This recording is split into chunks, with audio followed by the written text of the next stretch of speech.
Hello, everyone. I'm Nohar Zmora, VP Brand and Strategic Marketing at Kaltura, and I'm joining you virtually live from Athens, Greece. Today, I have the absolute pleasure of introducing you to a special guest to guide us through the realm of global events, marketing innovation, and the future of AI.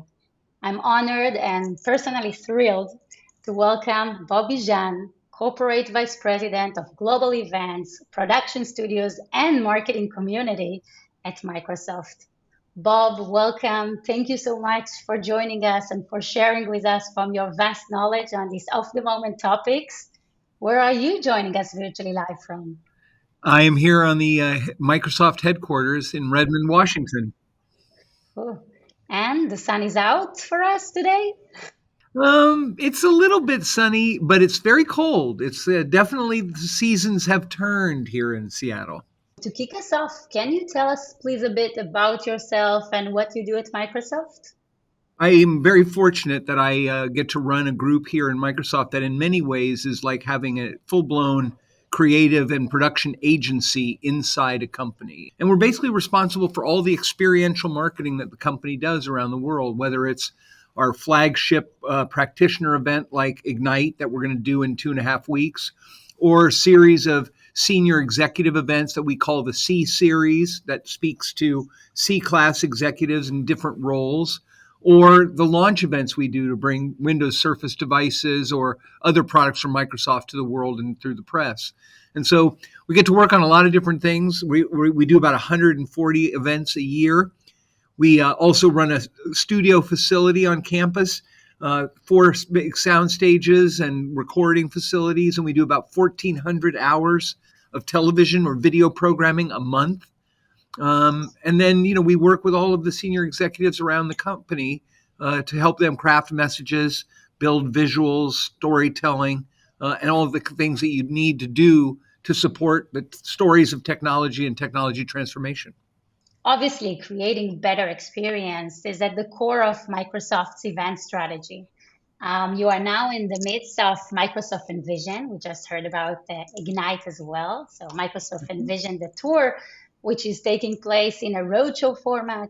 The theme of the events is all about AI. Can you share a bit Mhm. about how Microsoft views the AI revolution? Well, I think, our CEO says it very well. He talks about it as being kind of the biggest movement in technology in terms of innovation and advancement, since really the beginning of the PC era. But maybe even more importantly, it levels the playing field in terms of making the power of technology available to so many more people, that you don't have to be a master programmer. You don't have to learn every kind of aspect and feature of an application to be able to use the power of that application or the technology. And the notion of that kind of being able to empower, so many more people on the planet is something that I think the company finds that it fits perfectly with our mission statement to empower every person and organization on the planet to achieve more.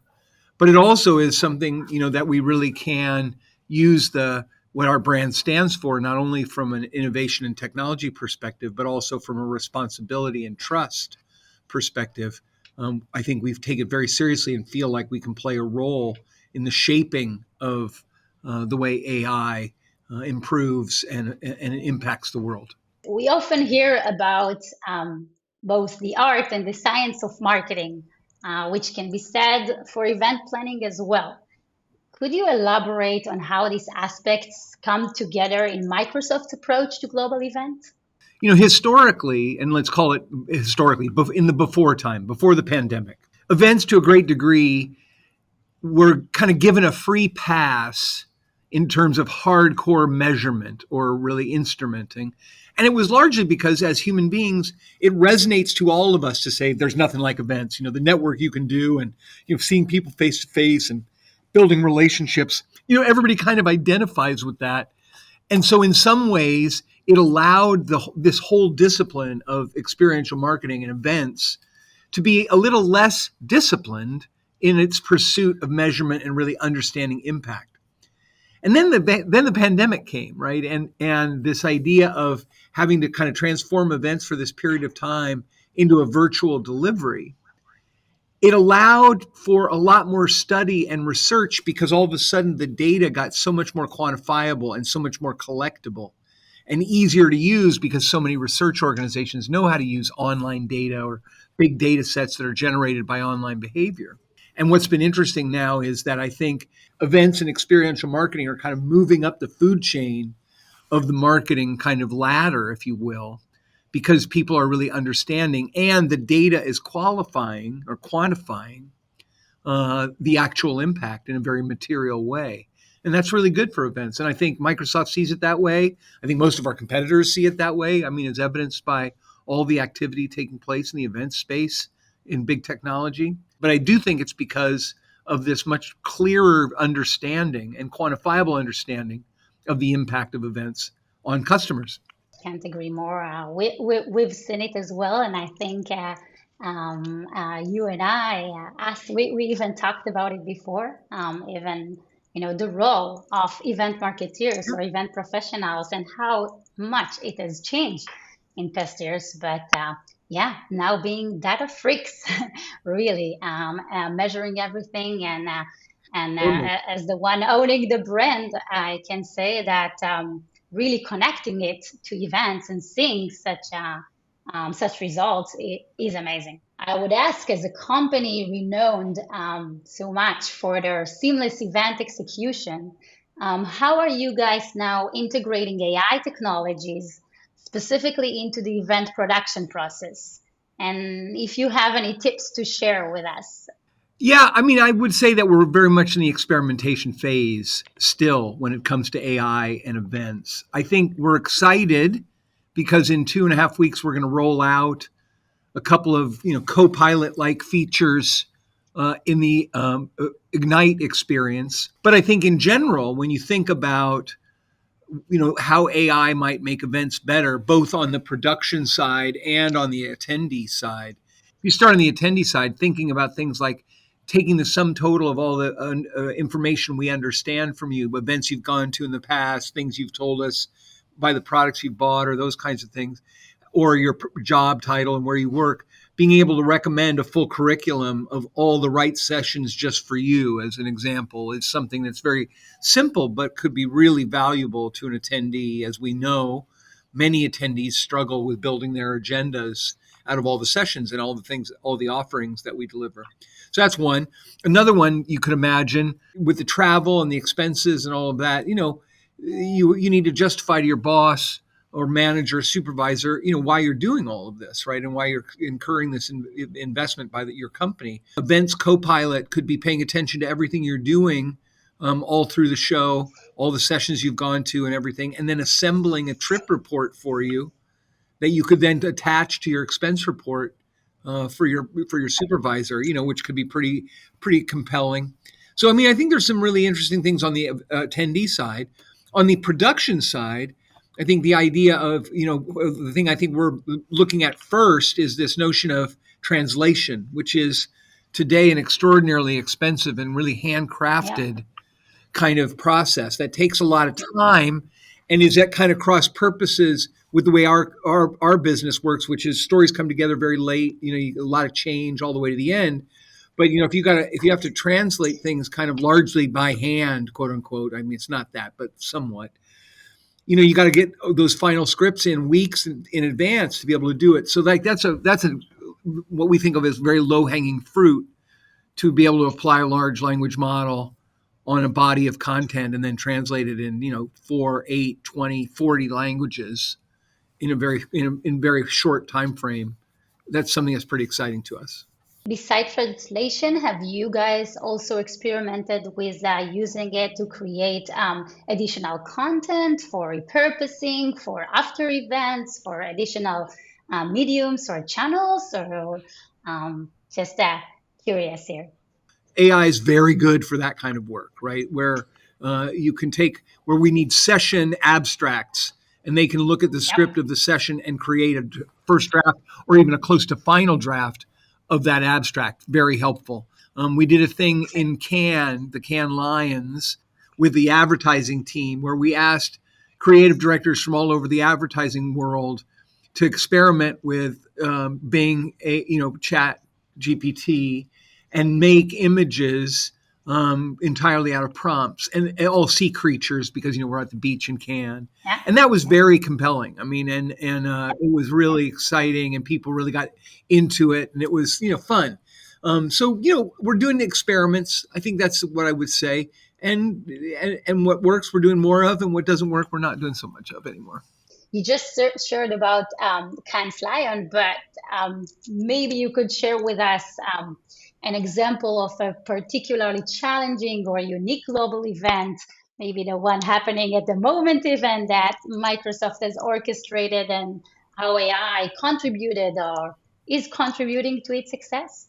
We put the in-person tickets on sale for Ignite here in Seattle, and 8 days later we were sold out, 5,000 tickets, like that. Oh, And you just go like, wow. wow, that it's been a while since we've had that kind of velocity.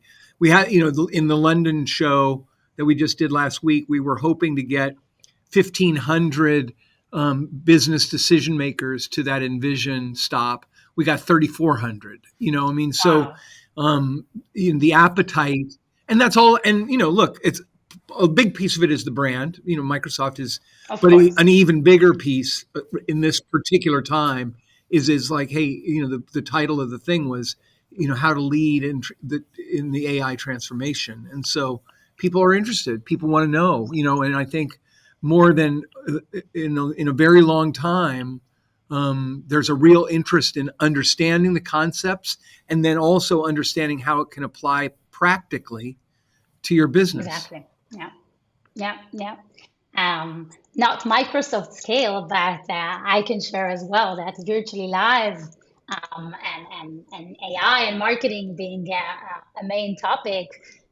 Indeed, we're also seeing the traction. I think we're all at this point of wanting it to be practical and getting hands-on advice. And if you can share a bit more on how Microsoft leverages AI to enhance and personalize the attendee experience, and especially when it comes to global audiences that are made up of so many diverse demographics. It's at the center of everything we do. I mean, we're constantly trying to deliver value to you, even if it's your first time to a Microsoft event. From the minute you start to register, we're trying to take everything we can be intuitive about or actually know, and then feed it back to you in a way that helps you make that experience a better experience for you, right? And so that is what's driving kind of everything we're doing, whether it's the registration process or Mhm, the sessions we select for the mhm. audiences we're trying to speak to. As the AI capability gets stronger and stronger and can be not only reactive to the things it knows, but it can also project based on the things it knows. I think it changes the whole nature of how much more we can do, right?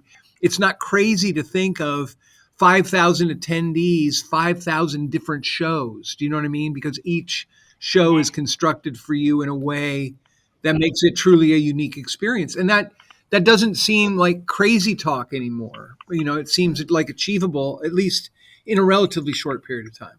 That's what's mind blowing about it. And thinking about global audiences, so how much more we can, increase our reach and our ability to better cater to this dispersed and diverse audiences, and not even from just a content perspective, but also, the networking, the entire event experience. Again, you guys are doing so much, and if I may, leading the pack. So kudos again.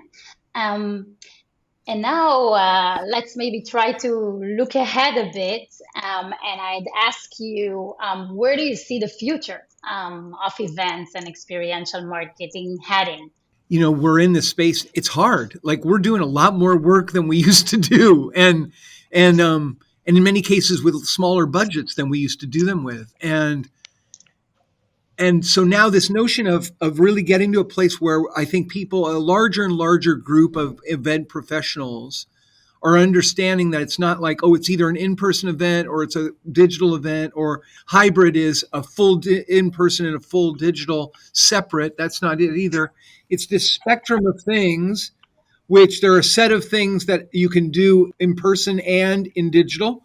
There are a set of things that you can only do in person, and there are a set of things that you really can only do in digital. And so the key is creating an experience that covers all of that, and then really doing well the stuff that's shared by both the in-person and digital audience, and then really tailoring the things that you can only do in in-person networking, for example, or the only things you can do in digital, like one-on-one 15-minute sessions with experts, that you really couldn't book in a live event the way you can in digital.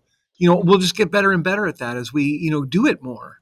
But I think that's where I think it's certainly going for us. Getting more back, completely getting back into in person, but not surrendering any of the reach or inclusion that we got in the digital. I will ask also about specifically about Microsoft's shift from this more in-person events we've seen prior to the pandemic. We talked a lot about you guys and the strategy of the digital core, but now to a more interactive television network almost approach that is fascinating. In my opinion. And maybe you can shed some light on the thought process behind this transformation and how it has impacted Microsoft engagement with its community. We're on the road even before the pandemic to start to try and build better what we were calling core assets so that they could get used in the field with local and regional events. So we were kind of working on that concept even before the pandemic started. And then, of course, the pandemic helped us accelerate the digital side of it in a way that we never would have been able to do if that hadn't happened. But now coming back and starting to do in-person events, what's great is that we've created this pipeline to take the assets, video, graphics, animations, interviews, whole segments and speeches, demos, and be able to do the Envision tour or do Ignite in Seattle, but then take all that content and package it up and give it to the regions and the field offices so that they can replicate and do another set of events using those assets, but doing it locally, and then plugging in local customer stories or plugging in local field leadership as the host of the meeting rather than maybe our national or global leader. And so this idea of truly syndicating the work we're doing and really creating this pipeline of original creation at kind of the tier one level, if you will, then packaging it up as core assets and then redistributing it in local and regional activations is really something that I think we've got it in place, and that's what we're doing now, and it's really, really effective. From your perspective, what is a tool, a strategy, a trend our audience must pick up on in 2024 to stay ahead of the curve? I think this idea of embracing the elements of the experience that are unique in each aspect, in person and in digital, is the thing that I think is the key to maintaining, the kind of reach that many of us have been able to achieve over the last 3 or 4 years through the digital channel, while still kind of, really amplifying the stuff that you cannot replace in person, networking, connection, relationship building, and then working both of those sides of the spectrum to create an experience for your brand or your product that, really makes an impact on your audience. So, Bob, it's always a pleasure talking to you and learning from you so much. I want to thank you very, very much for your enlightening insights and ask our lovely viewers to join me in a rousing round of applause and don't spare with these cute emojis and on the chat too. Thank you, Bob. Always a pleasure. Thank you so much. Great to be here. Thanks so much. Appreciate it.